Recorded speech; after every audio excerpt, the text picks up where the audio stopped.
Do not listen to this recording while driving or operating machinery. Only listen when you can safely relax and bring your full awareness to complete comfort.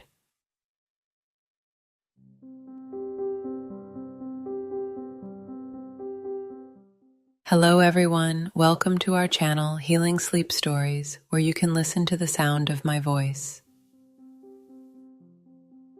And tonight we are floating into stillness. Maybe there's a fan humming nearby or a soft glow on your wall. Whatever's around you, let it fade as you drift inward. You probably won't survive this in the best possible way. So, before you get comfortable, take a moment to like the video and subscribe, but only if you truly enjoy what I do here. And tell me, where are you listening from, and what time is it there? Now, dim the lights, maybe turn on a fan for that soft background hum, and let's ease into tonight's journey together. You begin on a breath. Simple. Inhale through the nose, out through the mouth. Again, this time slower. The kind of breath that tells your body, hey, I think we're safe now. Your shoulders don't quite believe it yet, but that's okay. They will. Let's try something. Loosen your jaw. Yep, that tiny click means your stress armor just dropped an inch. Unfurrow your brow. You don't need to be interesting anymore tonight. Just be here. Feel the bed under you like a raft. You're floating, but you're not lost. You're being carried down and in. Each breath is a featherweight anchor. Each exhale tells the nervous system, not now, darling, we're drifting. You might not know this, but your subconscious has been listening all day to the doubt, to the not enough, to the scrolling, the stress, the weird guilt about laundry, and the 10,000 open tabs in your mental browser. But here's the thing, your subconscious, she's kind of a rebel. She's always one good trance away from tossing all that nonsense overboard. Let her, as you melt further into this slow descent, I want you to picture a hallway. It's not ordinary. It curves like a seashell. Each step you take, the walls change color. Blush pink, golden peach, ocean silver. You run your hand along one side. It feels like the memory of satin. On the other, rough stone, familiar, like the inside of a castle you maybe once dreamed in. This is your neural corridor. Your subconscious built it out of symbols, instincts, leftovers from dreams, and reruns of your childhood cartoons. Funny, right? There's even a poster here, peeling at the edges, that says, you're not behind, you're just arriving differently. Let's sit with that. As you keep gliding deeper now, you notice the hallway gently splits into two paths. One is lit with modern white light, crisp, clinical, safe. The other glows with golden lanterns, flickering softly like something ancient. You know where we're going.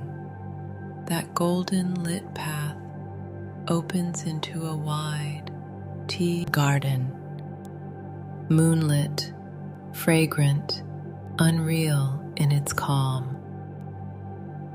Crickets that don't chirp they whisper.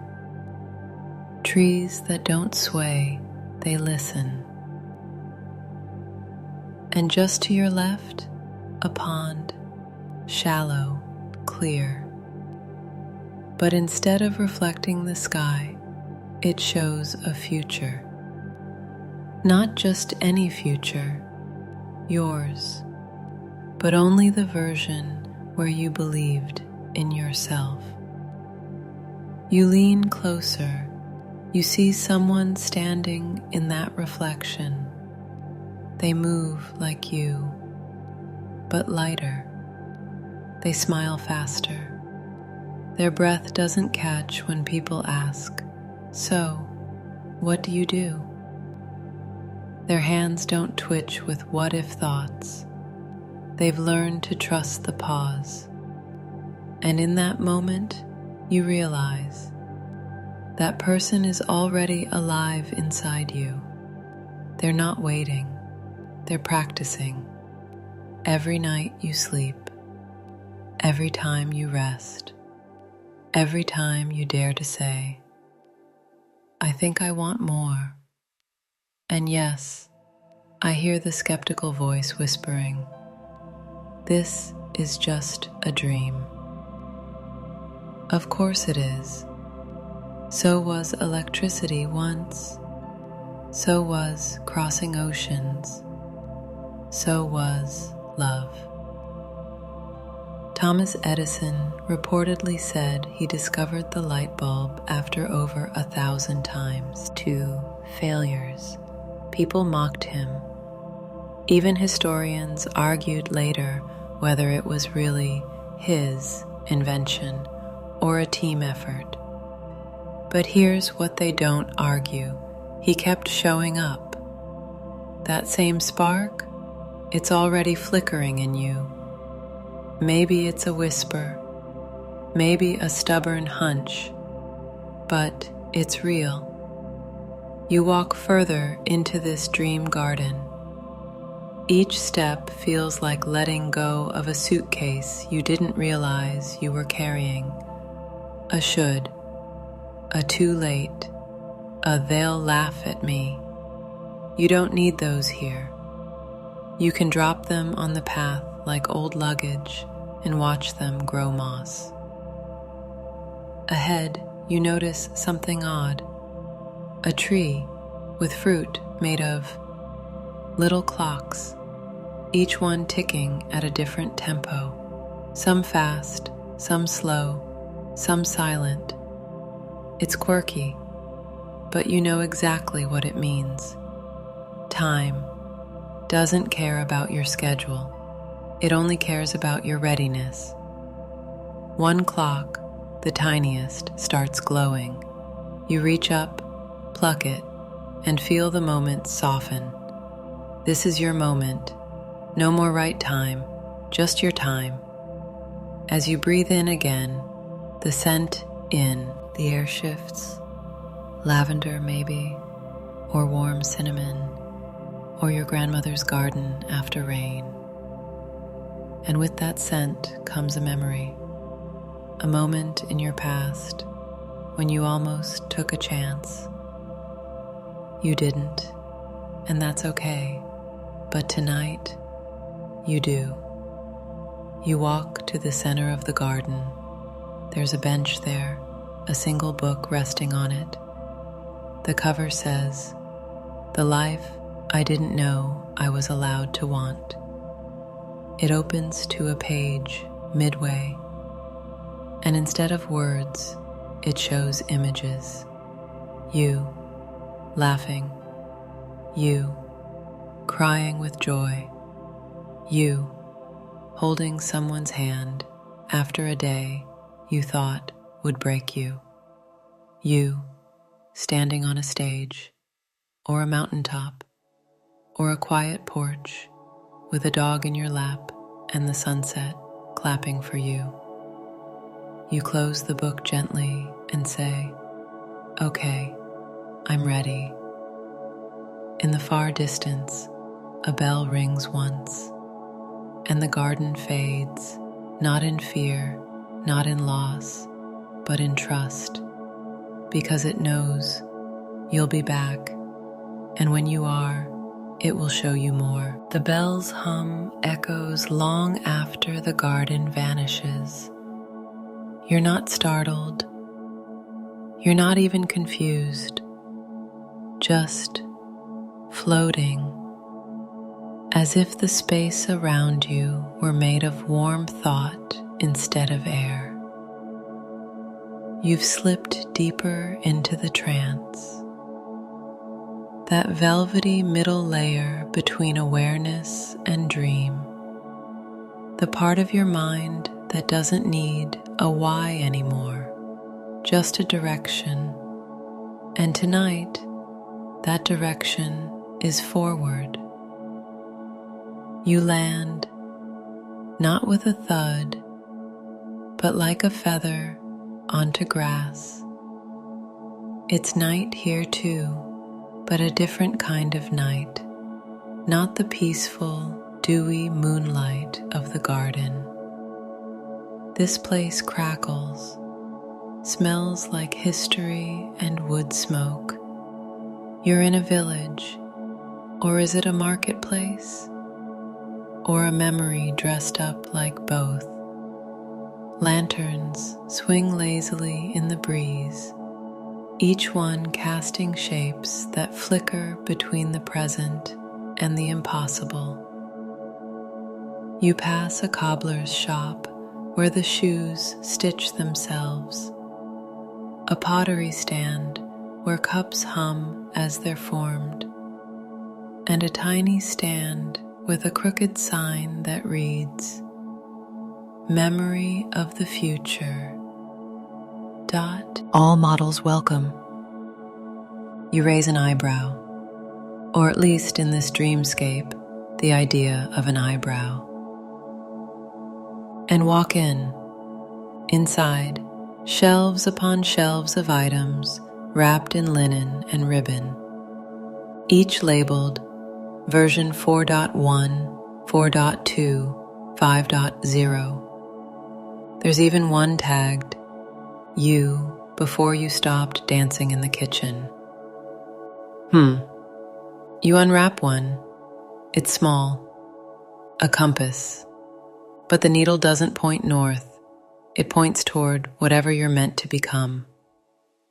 The shopkeeper isn't there, or maybe they are, as a memory of a teacher or a stranger who once smiled at you too long on a train. A folded note lies beside the compass.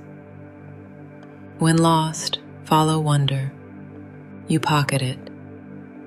You step out, and something about the night feels denser. Not heavier, just fuller. You walk, the street grows uneven. Cobblestones give way to sand. And suddenly, you're at the edge of a vast desert. But this isn't any desert. It sparkles. The sand glitters faintly like memory dust, and the stars above, moving, rearranging themselves into shapes. Your shapes, one constellation shifts until it resembles your childhood bedroom. Another morphs into the outline of a dream you gave up on too early, and in the center of it all, a large stone tablet, ancient and cracked, emerges from the sand. It reads, "You were never behind, just rehearsing." Funny thing, ancient Egyptians believed the heart held memory, not the brain. When someone died, they'd weigh the heart against a feather. If it was heavier, burdened by regrets, dishonesty, or fear, they believed the soul wasn't free. Imagine that, your own heart, weighed by truths unspoken, and here you are, in your glittering subconscious desert, heart whisper light, holding a compass that only points forward. Historians still argue whether the ancient Book of the Dead was ever meant to be literal or symbolic, a map for the soul or a poetic metaphor. But tonight, in this surreal landscape of possibility, it doesn't matter. because you're writing your own scroll now, line by line with breath. Ahead, a small tent appears.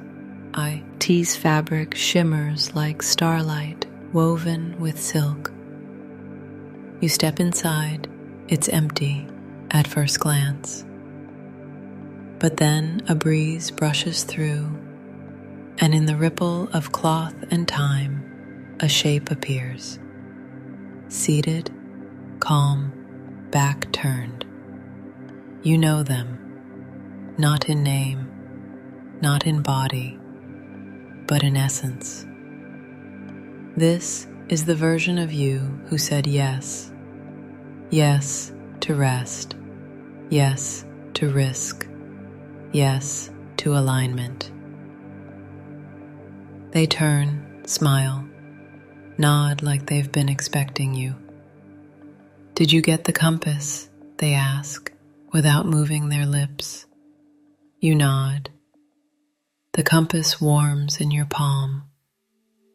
They extend their hand, not to shake, but to merge. And you realize something quietly mind-bending. This isn't a future self. This is the present moment you, without the noise. You sit across from them, and for a long moment, nothing happens. But oh, it does. You watch them. They breathe, and you breathe, and with every inhale, something lost returns. A flash of your first creative spark, a moment of trust, a time you felt beautiful and didn't question it. The tent fades into a vast mirror lake. Your reflection sits across from you, not copying your movement, but offering new ones, smiling first, winking, leaning forward, as if to say, you forgot how magnetic you are. A duck waddles past, loudly, randomly, honks like it's crashing your existential party. Yeah, even your dream world has comic relief. You laugh, and in that laughter, your body loosens, because even in hypnosis, even in self-discovery, you're allowed to have fun. Isn't that wild? You've been chasing purpose like it's some stern professor behind a locked office door. Turns out, it's a playful whisper in a tent, a ridiculous duck, a compass with no map, and a version of you who hasn't forgotten what freedom feels like. A breeze returns, not just wind, invitation. You're being called somewhere else. The reflection waves goodbye, mouthing, more will make sense when you stop needing it to. The tent dissolves, you're floating again, this time through a tunnel made of music, not notes, but emotion sounds. Have you ever heard the feeling of relief? It sounds like water meeting shore, like a long exhale, like your name, spoken by someone who really sees you. You drift through this tunnel, and before you emerge, a single phrase echoes around you. You are not broken. You are blooming on a strange schedule. You laugh again, because of course you are. The music tunnel fades. The melody lingers behind your ears like mist, like memory, like the smell of someone you used to love, still woven into the collar of an old sweater. You're suspended in a new place now, soft, dim, like the theater of your mind, is about to stage something important. Maybe awkward, maybe profound, maybe both. The space around you smells like possibility. Yes, smells a little like warm bread, or new books, or rain-soaked pavement, just before someone says something they've never admitted aloud. It's silent, but not empty. You know someone is here. And then a voice. Clear, casual, slightly amused. Well, took you long enough. You turn slowly, or maybe you become the act of turning. And there they are, your inner guide. Now, before you get excited, they don't look like a wise wizard or an angel in yoga pants. Nope, they're just someone. Maybe they have your eyes. Maybe they look like your favorite barista. They might even resemble your teenage self in a hoodie. They grin. Don't make this weird. You laugh, and it feels good. They gesture toward two chairs, velvety and oddly mismatched. One creaks like it remembers things you've forgotten. The other already has your shape in it. Let's talk, they say. You've got questions. I've got snacks. They reach into a paper bag and pull out a metaphor. Not a granola bar, a metaphor. It looks like a mango, tastes like truth. You bite it. It melts into a memory. You, age 7, staring at clouds, wondering if you're the only one who notices that the sky sometimes sounds like a heartbeat. You blink. They nod. That's when you started asking the right questions. You want to say something profound. You open your mouth and instead say, "So, what is my purpose?" They throw a popcorn kernel at you. Ugh, that question again. You scowl. It's a valid one. Oh, totally valid, they say, kicking their feet up on nothing. It's just a little like asking a song, "What is your job?" You frown. They continue. You keep thinking purpose is this one big thing, a career, a mission, a billboard with your face and the word destiny in bold font. They lean in, voice dropping to a whisper, soft ASMR hum. But what if it's smaller, quieter, constant? What if your purpose is noticing beauty, or forgiving yourself faster this time, or making people laugh, even when your heart's sore? What if it's learning how to be kind to your body, even when it doesn't do what you want? They let that land. Somewhere deep inside, your nervous system adjusts like an old vinyl, skipping into clarity. They shift tone, now thoughtful. Want a peek behind the curtain? You nod. Of course you do. They snap their fingers. A giant screen appears, like a movie theater, only curved like a womb. Scenes begin playing. Tiny, quiet, powerful moments from your life. You giving up a chair on a crowded train, even though you were exhausted. You crying in a locked bathroom stall and still remembering to breathe. You dancing badly, but joyfully while brushing your teeth. Every one of those, they say, purpose. You glance over, overwhelmed. They sip something from a glittery mason jar.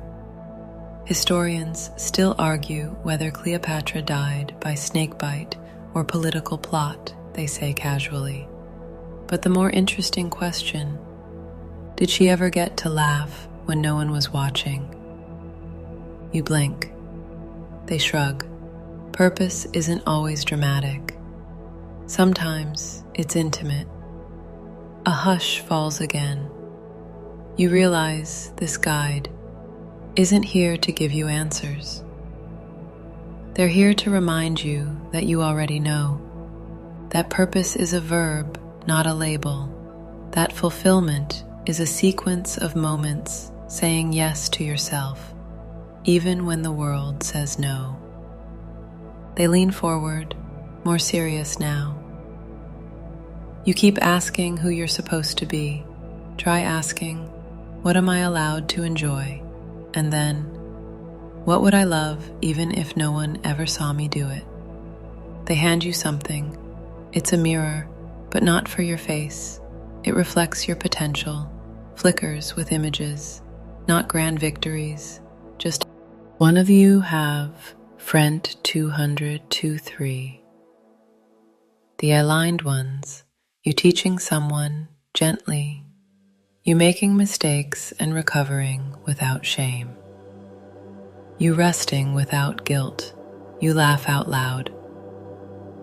I'm a walking contradiction. They toast you with their weird glitter jar, aren't we all? The mirror glows, you hold it close. It's not magic, it's just a reminder that you already contain the blueprint. That fulfillment isn't about checking boxes, it's about feeling aligned. The space begins to fade again, not like a closing door, more like a deep exhale. You stand, your guide gives you one final gift, a key. It's warm, plain, simple. It doesn't open a door, it unlocks a moment. They whisper, use it next time you think you've lost your way. It won't take you back, it'll take you deeper. Then they're gone. The chairs dissolve into feathers.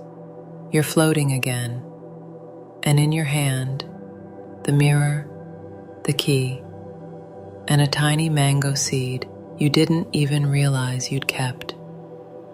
It begins to glow, and suddenly you're somewhere else again, walking through an old cathedral, all that smells like incense and something older than time. The stained glass windows don't depict saints, they show you in moments of quiet power, you being brave, you being soft, you saying no, you saying yes, all of it sacred. A choir begins to hum, but it's not Latin, it's your name, over and over, like a lullaby made of light. You stand in the middle of the cathedral, arms loose at your side, feet planted like truth, and you say, I remember now, not everything, just enough, because clarity doesn't come all at once. It comes like dawn, and yours is just beginning. So, Milo, the sound of your name fades like candle smoke, still there but no longer needed. You're lighter now.